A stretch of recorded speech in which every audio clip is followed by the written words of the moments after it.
It's a strange thing, isn't it?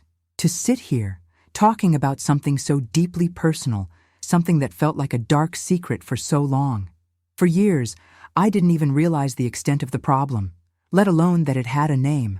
I just felt it, this constant drain, this gnawing emptiness inside. I accepted it as normal, as just part of being a functioning adult in this world.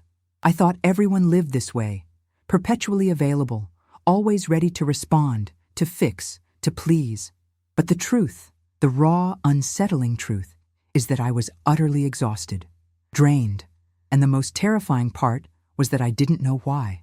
I couldn't pinpoint the source of this profound fatigue that wasn't just physical, but seeped into every fiber of my soul. I was the person everyone loved to have around, the good listener, the always there for you, the one who never said no. And I wore those labels like badges of honor, you know? They were my identity, what made me feel valuable, important. I genuinely believed that my worth was directly proportional to my usefulness to others. If someone needed me, I was there, no matter the time, the place, or what I was feeling. My own needs? They were always secondary, almost non-existent. I'd shove them deep down, ignore them, silence them, because the priority was always the other person. And that, my friend, that was slowly, silently, killing me from the inside out. I didn't know there was another way to live. I didn't know I had the right to protect my space, my energy, my peace. I didn't know that no was a complete sentence, a valid option. I lived as if it were an unspoken obligation, to always be accessible, always present, always ready for whatever came my way. And that obligation, for me, became my biggest prison. An invisible cage, meticulously built by my own hands, brick by brick, with every forced yes, with every smile that masked a tear, with every piece of myself I gave away without receiving anything in return. And the cruelest irony, I didn't even realize I was building this prison. I thought I was building bridges, forging connections, strengthening bonds, but in reality, I was constructing walls around my own soul, isolating myself from my true essence, from my own voice. I remember countless nights, phone clutched in my hand, replying to messages that could have easily waited until morning. They were texts from friends in crisis, emails from colleagues with urgent questions, calls from family members needing to vent. And I, with my sleep interrupted, my mind already weary, felt an almost uncontrollable compulsion to respond immediately. I couldn't leave anyone hanging, couldn't appear uninterested, couldn't fail to be the unwavering support they expected. My own precious hours of rest, my own well-being, were consistently sacrificed at the altar of availability. It was a peculiar kind of addiction, a craving to be needed, to be the fixer, the one who was always there. And with every ounce of myself I gave away, I felt a piece of me draining, like sand slipping through my fingers. The fear of not being useful paralyzed me.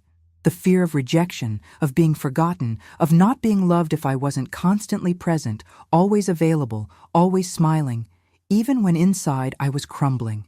I'd cancel my plans, my moments of peace, my reading, my exercise, because someone needed me. A friend would call, tears streaming, and I'd drop everything to rush to their side, even if I was utterly exhausted or had an important personal commitment. A colleague would ask for help on a project, and I'd take on the burden, even if my own plate was already overflowing. I'd say yes with my mouth, while my soul screamed no. It was a silent, internal scream, one only I could hear, and one I quickly muffled with the justification that it's the right thing to do. That's what a good person does. I convinced myself I was being altruistic, but deep down, it was a self-sacrifice that led me straight to burnout. I saw people using me, and that's the most painful admission of all. They'd only seek me out when they needed a shoulder, advice, a solution. I was their emotional emergency button. They'd press it when they craved attention, relief, validation. And then, I'd be forgotten, tucked back onto the shelf until the next crisis. I wasn't invited to the joyful moments, to the celebrations, to the mundane beauty of everyday life. I was merely the problem solver, the free therapist, the emotional crutch, and it gnawed at me. I felt invisible, utterly undervalued. My self-esteem was in tatters. I no longer knew who I was without being useful to others. It was as if I was abandoning myself, piece by painful piece, to maintain a peace that was never truly mine, but rather the peace of others at the devastating expense of my own. The psychological damage was profound. I lived in a constant state of low-grade anxiety, always anticipating the next demand, the next request, the next crisis of someone else. My body was tense, my mind perpetually racing. I developed a kind of silent resentment, a simmering anger towards those I felt were exploiting me, but which I was utterly incapable of expressing. This anger, unaddressed, turned inward, transforming into relentless self-criticism, into guilt for not being strong enough to handle everything. I felt like a fraud, an imposter, because on the outside I'd smile and say, "I'm fine," while inside I was in utter disarray. I couldn't stop. It was a compulsion, an addiction to being accepted, to not disappoint. I harbored a terrifying fear of being rejected, of being abandoned, of not being loved. I genuinely believed that if I wasn't constantly available, constantly pleasing, I would be forgotten, that people would simply drift away. It was a belief so deeply ingrained that I couldn't even begin to question it. I was trapped in a relentless cycle of self-sacrifice, where with each act of kindness, I diminished myself a little more, desperately hoping it would bring me the love and acceptance I so desperately craved. But what I received was more demand, more draining, more emptiness. And the cruelest part is, I didn't even realize I was building this prison. I thought I was building bridges, forging connections. But in reality, I was building impenetrable walls around my own soul, isolating myself from my true essence, from my own voice. I remember one particular instance. I was at a social gathering, and someone asked me for a favor that would consume hours of my time, a favor I genuinely did not want to do. My entire body screamed, "No," but my mouth almost automatically said, "Yes," and I smiled. On the outside, the person thanked me effusively. On the inside, I felt a tight knot in my stomach, a silent rage consuming me. And I asked myself, why do I do this? Why can't I protect myself? It was as if I had no control over my own actions. I was a hostage to others' expectations, a slave to my own desperate need for approval. And this slavery, you who are watching, is the cruelest of all because it's invisible, and we convince ourselves it's freedom. I was so accustomed to being everyone's safe harbor that I completely forgot to be my own. And this profound neglect, this repeated self-betrayal, led me to a very dark place. Then came a day I hit my absolute limit. It wasn't just physical exhaustion anymore. It was a profound soul exhaustion, a fatigue that transcended the physical body, reaching the very core of my being. I felt hollow, utterly empty, as if all my essence had been siphoned away. There was no more joy, no passion, not even anger, just a pervasive numbness, a deep, unsettling apathy. It was as if the vibrant colors of the world had faded, and I was living in a muted, black and white film. I looked in the mirror and didn't recognize the person staring back. It was a mere shell. My eyes were dull, my smile forced, my posture slumped. I saw a person who had completely lost herself, who had dissolved into the relentless needs and expectations of others. And a thought, clear and sharp, pierced through the fog. I can't live like this anymore. I need help. I need a way out. That phrase echoed in my mind like a desperate, urgent mantra. It was a silent scream, you who are watching, a cry for help that only I heard. No one around me perceived the terrifying depth of my despair. To them, I was still the strong one, the together one, the always available. And this facade, this meticulously crafted persona I had built, was so utterly convincing that even I, at times, started to believe in it. But at that moment, staring into that mirror, the raw, naked truth revealed itself. I was dying inside. I had tried everything before that, you know. Conventional therapy, meditation, exercise, diets. Nothing seemed to touch the root of the problem. I'd feel a little better for a while, but the exhaustion and resentment always returned. It was as if I was merely treating the symptoms, but never addressing the underlying disease. I was trapped in a relentless cycle of self-sacrifice and draining, and I simply couldn't find the key to liberate myself. That day was my rock bottom. There wasn't a dramatic event, a sudden argument, a devastating loss. It was the quiet, insidious accumulation of years of self-abandonment. The stark realization that I was living a life that wasn't truly mine, for people who perhaps didn't genuinely care about me, but rather about what I could provide. It was the searing pain of realizing that I had betrayed myself repeatedly in the desperate pursuit of an acceptance that never truly arrived. And it was in that profound emptiness, in that suffocating darkness, that a tiny, flickering flame of hope ignited. A weak but persistent inner voice whispered, "There has to be another way." And in that moment, I decided I would find it, no matter the cost. And it was in that rock bottom, you who are watching, that I found Carl Jung. It wasn't in an office, like this one, but in a book. A book that quite literally fell into my hands by pure chance, or perhaps, as Jung himself might say, by synchronicity. And it was as if he were speaking directly to me, across time and space. Every single word was a mirror, reflecting my own hidden truths. Every concept was a key that unlocked a door within my mind, a door I didn't even know existed. He spoke about psychic energy, about how we spend our vital force reacting to everything, trying desperately to please, constantly justifying ourselves. And I realized, that was it. That was the core of my problem. I was draining my soul on things that offered no nourishment in return. I was carelessly throwing my energy away without even realizing it in interactions that left me emptier than before. Jung made me see that my excessive availability wasn't a virtue at all. It was a prison meticulously constructed with my own energy, with my own unwitting permission.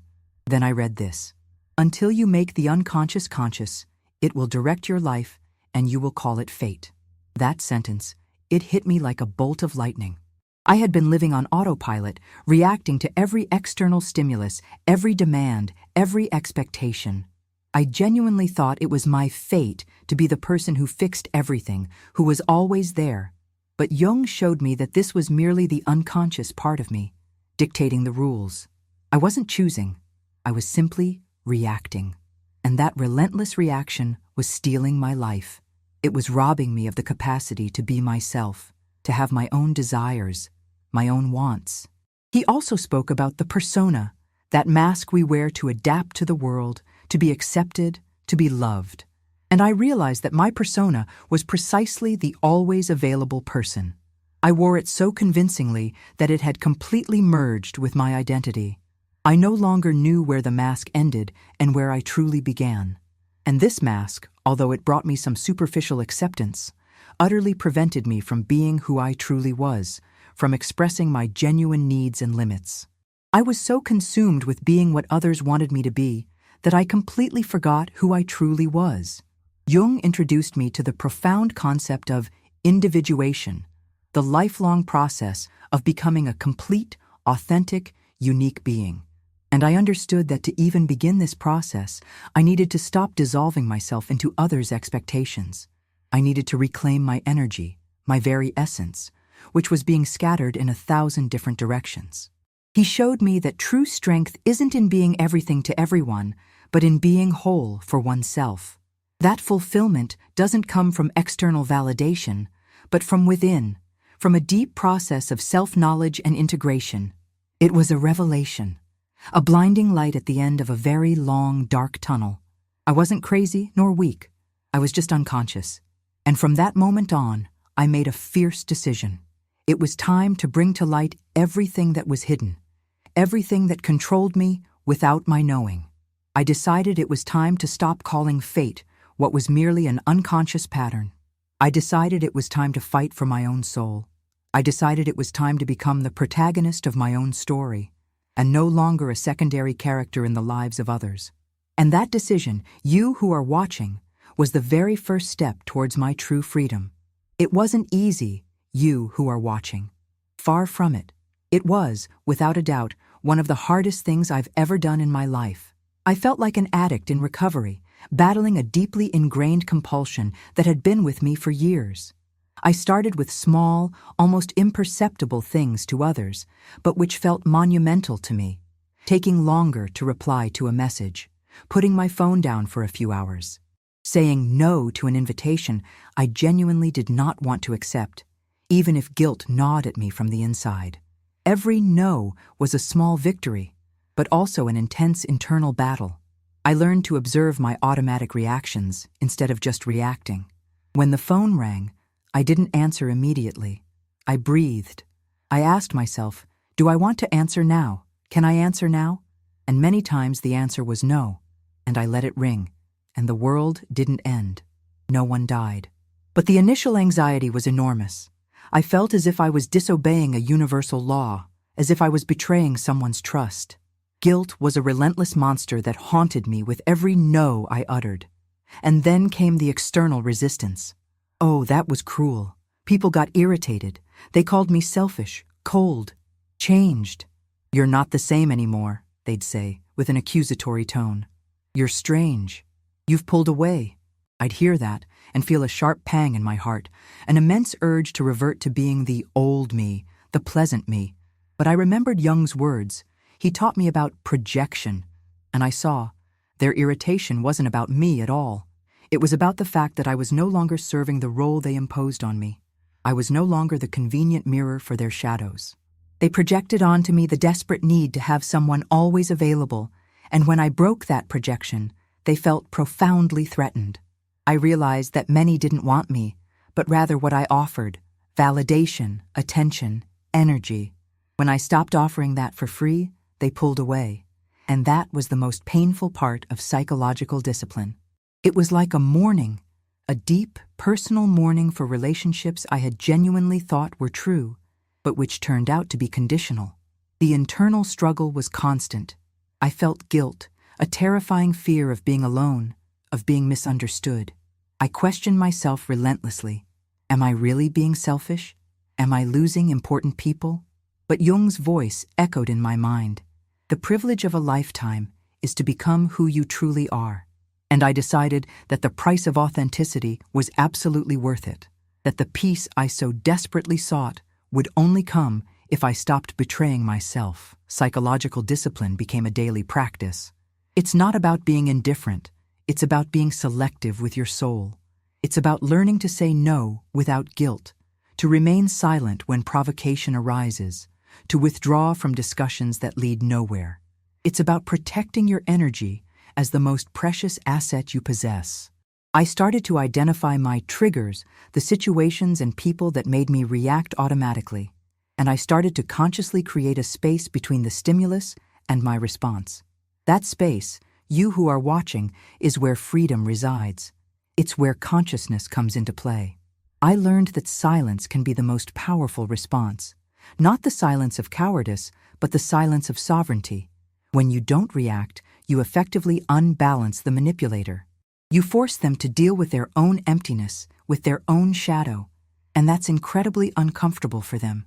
But it's profoundly liberating for you. It was a process of deconstructing years of conditioning, of deeply ingrained limiting beliefs, and with each step, I felt that I was reconnecting with my true essence, with my own voice, which had been silenced for so long. I remember a specific situation. A person who always drained me with endless dramas called me. Before, I would have spent hours on the phone, trying to solve their problems, feeling utterly exhausted afterward. This time, I listened for a few minutes, and then calmly I said, "Look, I understand you're going through a tough time, but I can't help you with this right now. I need to take care of my energy." And I hung up. My heart was pounding.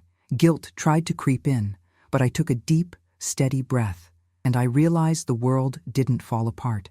The person didn't hate me, and I felt light. It was a victory, a small but incredibly significant victory in my journey of self-discovery and protection. This soul therapy was painful, but every single step was worth it. Today, you who are watching, I have peace. A peace I never imagined having. It's not a passive peace of someone who has simply resigned themselves. It's an active, hard-won peace that radiates from within. My energy has returned. I feel whole. I feel Me. It's as if I've finally come home, to my own body, to my own soul. It's a feeling of completeness I had never experienced before. My relationships are more authentic because now I attract those who value who I truly am, not just what I can offer. I lost some people, yes. Those who only wanted my availability, my energy, my role as a problem solver.